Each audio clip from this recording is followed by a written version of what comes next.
mensuplaikannya. Nah, kalau untuk di gedung bertingkat itu rata-rata di bagian bawah ini sudah tidak menggunakan pompa, jadi menggunakan gaya gravitasi. Umumnya gini, contohnya yang simpel banget, misalnya di rumah ya, di rumah kan biasanya kan ada tangki kan di atas rumah. Enggak, saya nggak pakai. Ada. Yang ada tangki di atas rumah kan, istilah itu kan, yang ada tangki di atas rumah. Nggak perlu lagi kan menggunakan pompa untuk ke bawah, tinggal nyocorin keran aja kan, buka keran. Nah, sama halnya sepertinya fungsinya ini. Tapi kalau di gedung bertingkat, untuk di gedung bertingkat kita menjaga klien agar puas.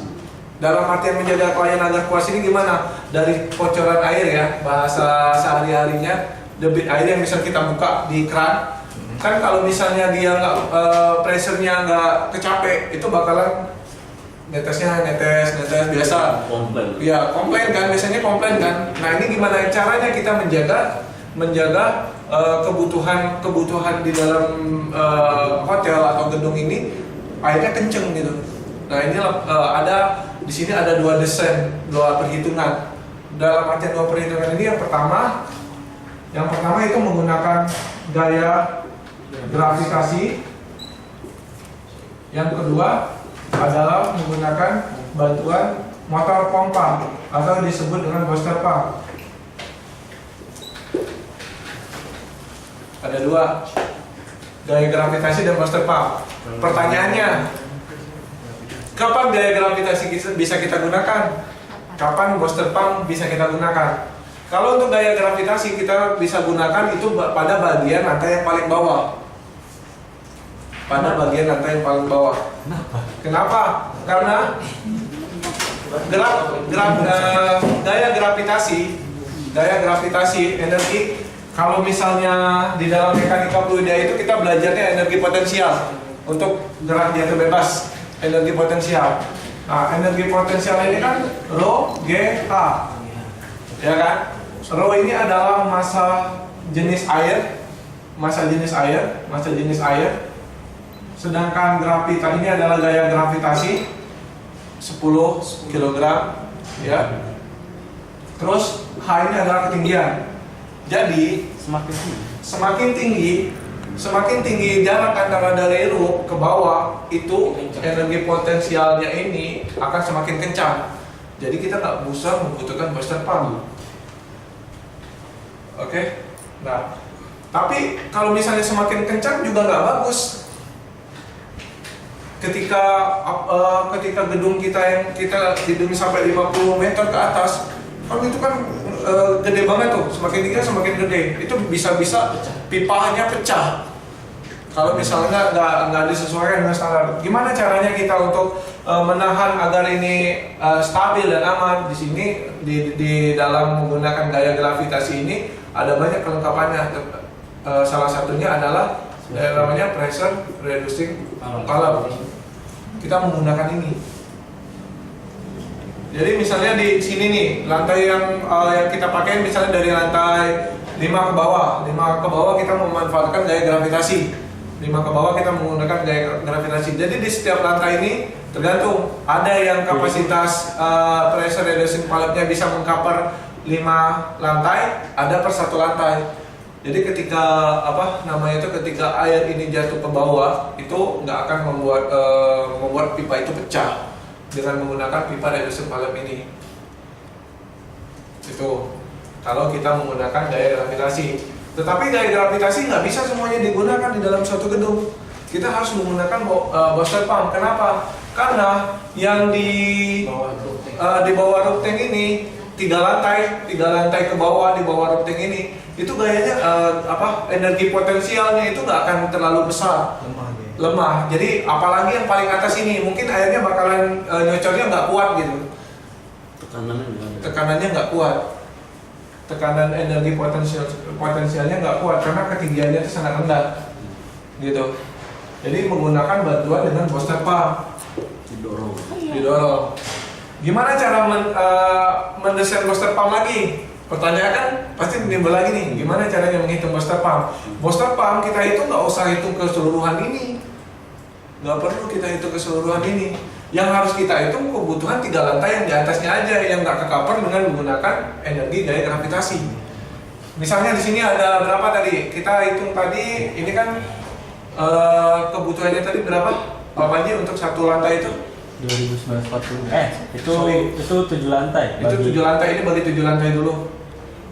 420 Apa? 420-an tadi. 420. Nah, 420 liter per menit.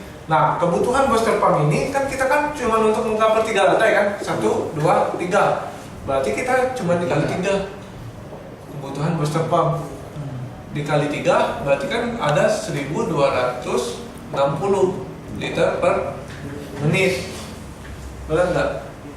Nah, ini kebutuhan booster pump untuk memenuhi kebutuhan yang ada di lantai 1, lantai 2, lantai 3 gitu. Nah, pertanyaan lagi, booster pump sama nggak sama transfer pump yang di bawah ini?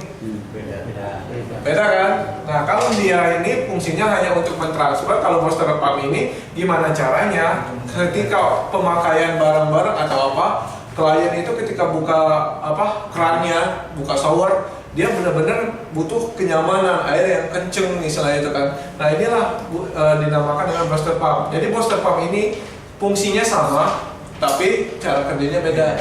Iya. Kalau booster pump ini biasanya dilengkapi dengan ada yang namanya diafragma tank atau namanya itu bisa dikatakan pressure tank untuk mengontrol tekanan yang untuk mensuplai dari lantai 3 lantai ini. Lantai 1, lantai paling atas yang ini sama ini. Pressure tank. Enggak, untuk booster pump ini. Gitu. Booster pump itu nggak menyimpan air ya? Enggak ya? Dia bukan menyimpan air, dia mensuplai air sesuai dengan kebutuhan dia yang di atas ini. Nah, gimana untuk meterhead? Pertanyaan lagi kan, apakah sama dengan meterhead ini? Enggak. Dia nggak sama meterhead dari booster pump ini. Kenapa nggak sama? Karena dari sini aja dia udah turun itu udah dibantu dengan gaya gravitasi. Meskipun satu lantai dia tetap dibantu gaya gravitasi, tapi gaya gravitasinya ini kecil, sangat kecil. Misalnya di sini ada, berarti kan untuk memenuhi 3 lantai itu 3,5 ya. Kita tadikan ngambil satu lantai tingginya, kita kali 3. Berarti ada 10,5 kan? Benar nggak? 10,5 meter head kan? Ada 10,5 meter head dari atas ke bawah. Nah, dari 10,5 meter head ini kan udah dibantu dengan gaya gravitasi. Jadi nggak perlu kita untuk menghitung 10,5 meter head. Tapi yang harus kita hitung adalah panjang horizontalnya. Panjang horizontalnya dari main pipe dari sini misalnya. Ini master pump nih. Ini master pump. Nah, ini lantai roof, lantai yang paling atas, lantai kedua paling atas nih. Nah, ini pipa misalnya Pak ya. Ini pipa nih. Ini pipa, ini ke supply-nya. Supply-nya sama ini supply-nya. Sorry, ini akan dimana ini.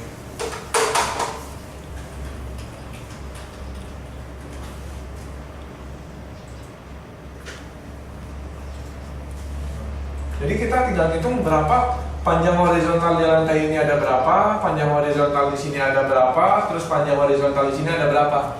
Kita totalin dapat berapa. Misalnya di sini dapatnya kelilingnya misalnya di 120 meter head keliling dari supply untuk bedroom ini. Misalnya ya Pak ya 120 meter head. Dengan ketinggian tadi ada 10,5 ya.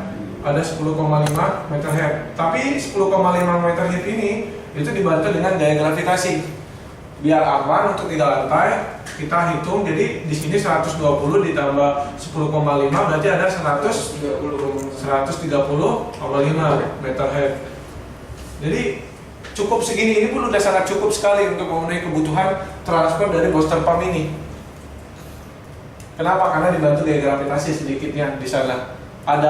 Ada 10,5 meter head yang dibantu pakai menggunakan gaya gravitasi gitu. Jadi kemungkinan kebutuhan yang sangat ini 120. Tapi nggak apa-apa kita masukin untuk yang vertikal ya, biar tenaga pompanya lebih kuat lagi untuk safety-nya, ada faktor safety-nya gitu. Ini untuk kebutuhan booster pump-nya. Ada yang ditanyain nggak? Nah, Ada yang ditanyain nggak? ada yang ulang itu. Pak Arif ya Dan, gimana Dan? Untuk ini kan apa namanya standarnya kan misal contoh ini kan untuk 3 dari booster itu kan transfer ke 3 ruangan ke 3 Ya. lantai itu aja ya.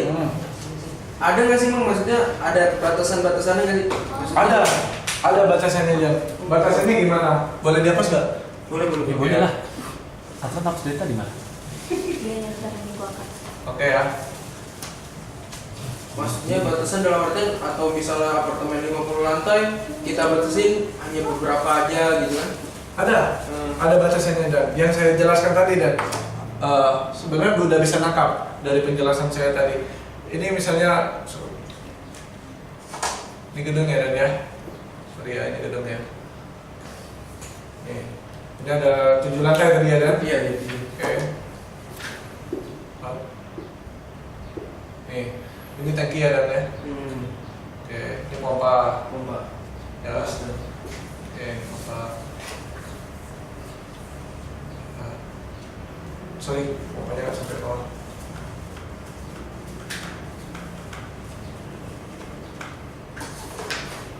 Pompa.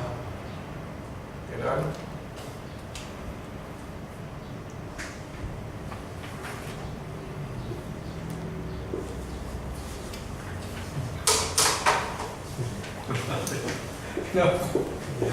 Ini pompa nih. Batasannya gimana caranya? Yang saya bilang tadi kan saya mengenalkan dengan energi potensial, ya kan? Ada rho, G, H. Benar nggak? Dan? Ini kan massa jenis air, berarti massa jenis air. Ini gaya gravitasi, ini ketinggiannya, gitu. Nah, dari hitung energi potensial ini, ya kan ya, kita dapat energi potensial ini. Itu untuk kecepatan air yang ada di misalnya di lantai berapa ini ya? Ini kan 1, 2, 3, 4, 5, 6, 7. Cara ngeceknya gini Dan. Kebutuhan dari ketinggian ini yang untuk memenuhi kebutuhan dari gravitasi itu di lantai berapa? Misalnya nih, hitungnya jadi kan bisa secara langsung, bisa juga secara satu persatu. Dalam artian satu persatu kita asumsikan, misalnya di lantai 1, 2, 3, 4, di lantai 4 ya Dan ya. Di lantai 4 ini ketinggian dari sini ke sini kita hitung, bukan dari bawah ya. Dari sini ke sini. Ini kan ada 3 ya Dan ya. Kebutuhannya ada 3 kan. Misalnya di sini ada 3 kali 3,5 tadi kan 10. 10,5 massa jenis Panji rumusnya satuannya meter per sekon kan? Massa jenis Kilogram meter per sekon kan? iya. Ya kan? Nah, ini kilogram meter per sekon. Nah, sedangkan gravitasi kan ada anggap di 10 ya. 10 kilogram per meter second. enggak dong. Roll bukan kilogram per meter per Apa, Ji? second. Massa jenis sih. Lupa. Massa Gravitasi jenis itu massa baru. per kolom, berarti kilogram per meter kubik Ji. Nah, itu baru 10 Ini kilogram. baru ini 10 kg meter Meter per second. second. Padahal kan Ji, kan massa jenis kan massa per kolom. Iya. Ya kan? Kalau ketinggian berarti meter kan? Berapa ketinggiannya tadi? So, ini salah. Bukan 10,5. Air berapa Ji? 1000 ya? Satu 1 kilogram, bukan 1000. Bukan. Oh iya benar, oke. Kalau dia gram baru 1000 gram. Ini dikali H, ketinggian 10,5. Oke Dan? Oke. Nah, di sini kan dapat ntar energi potensialnya Dan. Energi potensialnya ini kan ini dikali ini kan 10 kan? Benar enggak? Ini kan kilogram meter per sekon, sedangkan ini kilogram meter kubik. Ini 10 meter. Oke Dan? Oke. Nah, jadi energi potensial ini dikali ini berapa Dan? Kebutuhannya Dan? 10,5 dikali 10, 100 kan? Benar nggak? Sampai 100 ya. Iya kan? Anggaplah 100. Jadi satuannya kan 100 berapa Dan? Energi potensial satuannya. Ji, energi potensial Ji. Joule. Oke, 100. Ayo. Newton. 100 Newton. Itu mah gaya Ji. Ini aja nih. Ini kan 1 kilogram meter kubik. Ya, ini kilogram meter per sekon kan. Ini coret nih, ini tinggal 2 kan. Benar enggak? Ini coret. Benar enggak? Ini kan di meter lagi nih. Ini coret berarti tinggal meter kan. Benar enggak? Ini kan ada second kan, berarti di sini adalah satuannya itu 100 meter per second. 100 kg meter per second. Itu sama dengan 100 joule. 100 kg meter per second. Nah, ini dan yang satuan ini 100 kg meter per second ini dikonversi dulu dari kilogram ini untuk mendapatkan laju aliran di sini kuat apa enggak di lantai ini. Kalau misalnya flow rate-nya meter per second-nya udah dapat, udah sesuai dengan kebutuhan, berarti lantai 4 ini kita nggak perlu pakai booster. Kalau misalnya masih memenuhi. Paham nggak? Tergantung kondisi suatu bangunan. Iya, makanya yang saya bilang tadi Semakin tinggi, semakin banyak kalau misalnya lantai yang nggak perlu iya, disuplai pakai betul. booster. Iya. Kalau Makanya yang di atasnya, kalau yang di atasnya itu sudah mencukupi, maksudnya kebutuhannya, Iya. kecepatannya tidak perlu pakai booster pump lagi. bukan yang atas Pak, maksudnya yang bawah. Yang bawah. Yang bawah. Iya. Nah, makanya untuk menghitung tingginya building, untuk menghitung tingginya building maupun berapa tingginya yang itu gua bilang tadi Ji. Cara hitungnya bukan tergantung tinggi buildingnya juga, istilahnya itu kita harus benar-benar menghitung dengan rumus gitu. Mau tingginya 50, bisa jadi penggunaan boosternya 5 lantai ke atas, bisa jadi 6 lantai ke atas penggunaan boosternya. Jadi tergantung gaya gravitasi sama luas area yang dibutuhkan dari equipment yang untuk yang untuk kita supply dengan air tadi gitu. Kalau misalnya ini energi potensialnya untuk lantai ini udah memenuhi, misalnya udah memenuhi flow rate sama tekanannya udah memenuhi di lantai 4 ini, berarti dia nggak perlu